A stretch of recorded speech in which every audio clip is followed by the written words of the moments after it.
Dale Earnhardt Jr. just set off a shockwave that rippled straight through the NASCAR garage. When someone like Dale Jr. speaks and sounds rattled, unsure, even uncomfortable, people don't just hear it, they pay attention. This wasn't trash talk or speculation. This was Dale Jr. openly saying that something doesn't feel right inside Joe Gibbs Racing. And once you hear everything that led up to it, it's hard to argue with him. Let's rewind for a moment. Chris Gabehart isn't just another crew chief name. He's the architect behind 22 Cup Series wins with Denny Hamlin.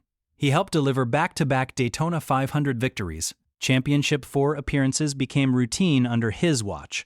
Success like that doesn't happen by accident. Gabehart was the strategist, the steady voice, the fixer when things went wrong. He was trusted at the highest level. That trust was so strong that Joe Gibbs Racing removed him from the pit box and promoted him to director of competition last year. That role isn't symbolic. It shapes the organization's future. It determines how the team evolves, how it gains speed, and how it stays ahead of everyone else. And then, without warning, he was gone. No goodbye, no thank you, no public acknowledgement, just silence. What made it even stranger was how the news surfaced. There was no official team statement, no announcement from JGR. Instead, reporter Jenna Fryer revealed it casually while standing outside a courthouse. Just like that, the news was out.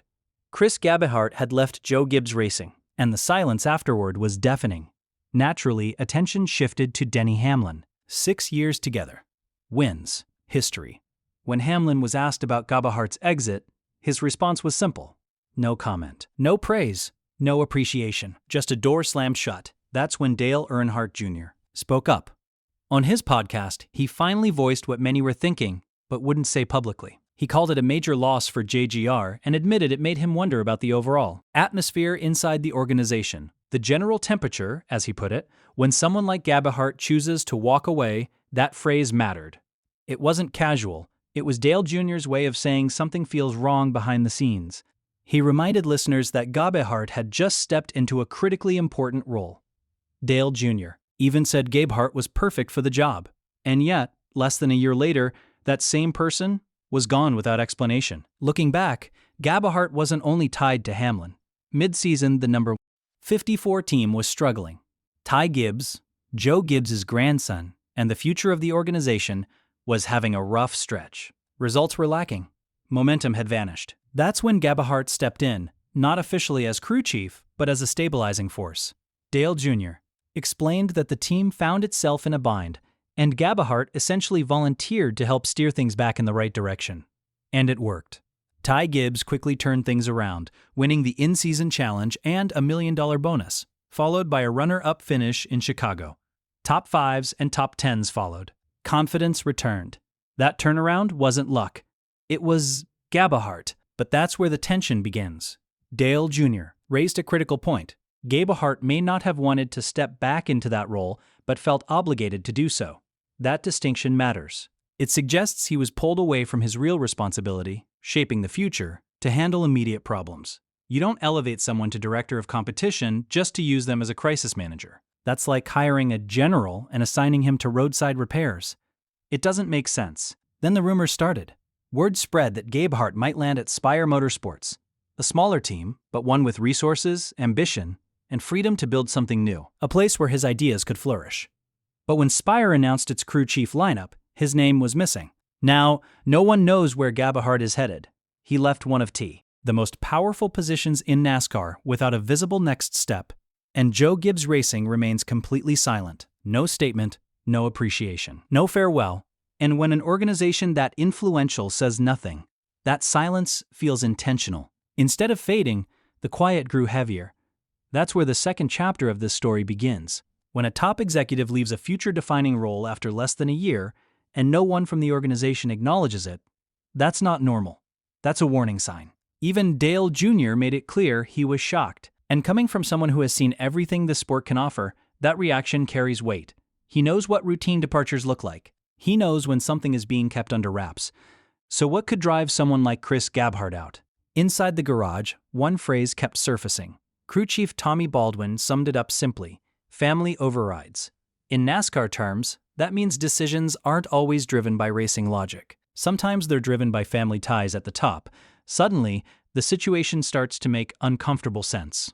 At the center of it all is Ty Gibbs, the heir apparent, the driver expected to carry the organization forward. But the reality is, Ty is still winless in the Cup Series. Speed flashes are there, but consistency hasn't followed. When things unraveled, it wasn't the system that fixed them, it was Earnhardt. He stepped in, calmed the chaos, and guided Ty through a stretch that could have gone much worse.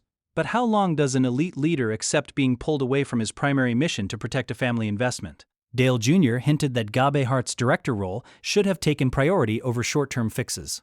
In other words, Earnhardt was meant to focus on long-term vision and innovation, not constant damage control. And maybe that constant tug-of-war is what finally broke things. Imagine being told you're shaping the next decade of a powerhouse organization, only to be repeatedly dragged back into the garage when things get uncomfortable. Imagine trying to make tough decisions while knowing some of them could be overridden for reasons unrelated to performance. That kind of pressure wears people down. That's how strong organizations begin to fracture. Not loudly, not all at once, but quietly, piece by piece. And here's the most telling part. There was no public thank you for Earnhardt's 13 years with the team. Number message from Joe Gibbs. No post from the organization, no words from Ty Gibbs. And not even a public acknowledgement from Denny Hamlin, whose success was deeply tied to Earnhardt. That says it all. This wasn't a smooth transition. This wasn't mutual respect. This was a split and not a friendly one. What makes it even more unsettling is that no one knows what's next for Earnhardt. Even Dale Jr. doesn't know. That uncertainty hangs in the air like a storm waiting to break. Because if Earnhardt lands with a rising team like Spire, or somewhere even bigger, the competitive balance could shift quickly. He knows JGR's systems, habits, and weak points. That knowledge doesn't disappear. It becomes power. So the questions remain. Does Ty Gibbs struggle without Earnhardt's guidance? Do the cracks inside Joe Gibbs Racing grow wider? And will the real reason behind this exit